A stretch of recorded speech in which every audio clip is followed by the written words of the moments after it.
Kolmas sõnum. See juhtus kauges ajas, kui Rass naasis Dravidiast. Ta naasis oma Valgeveesse koduste tulede ja eluallika juurde. Rass kõndis kaua mööda haruldasi asulaid, mis kohtusid iidse Arimia maadel.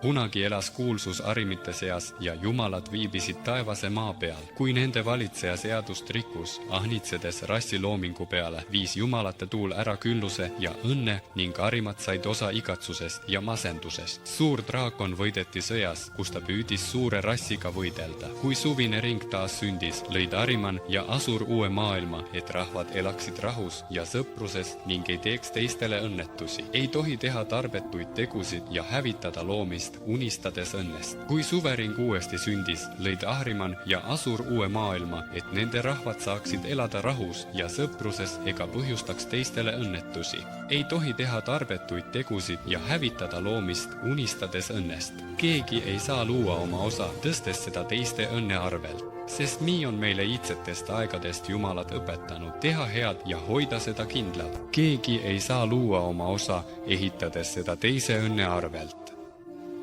Sest nii on meile iidsetest aegadest jumalad õpetanud, teha head ja hoida seda kindlalt.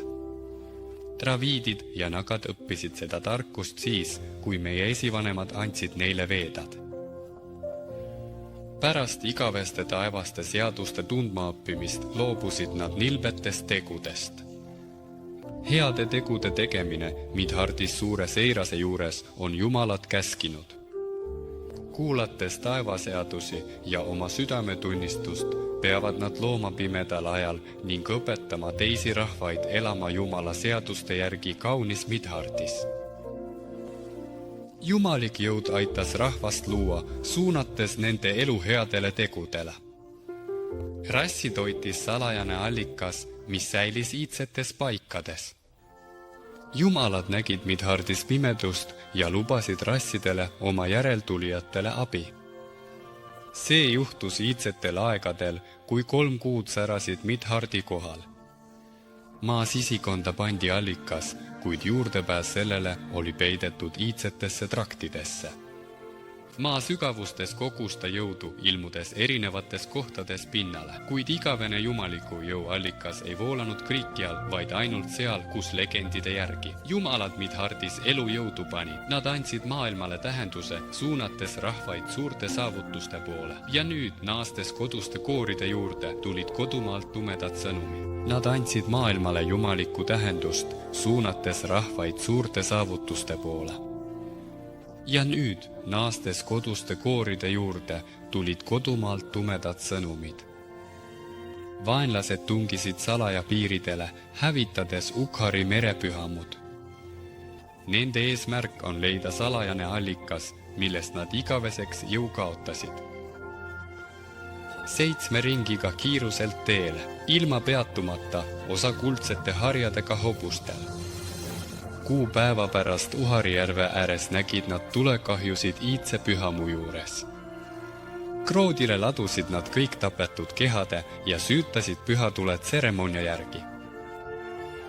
Pärast maailmakaitsjate mälestustseremooniat kiirusid 2 rühma vaenlaste otsingule.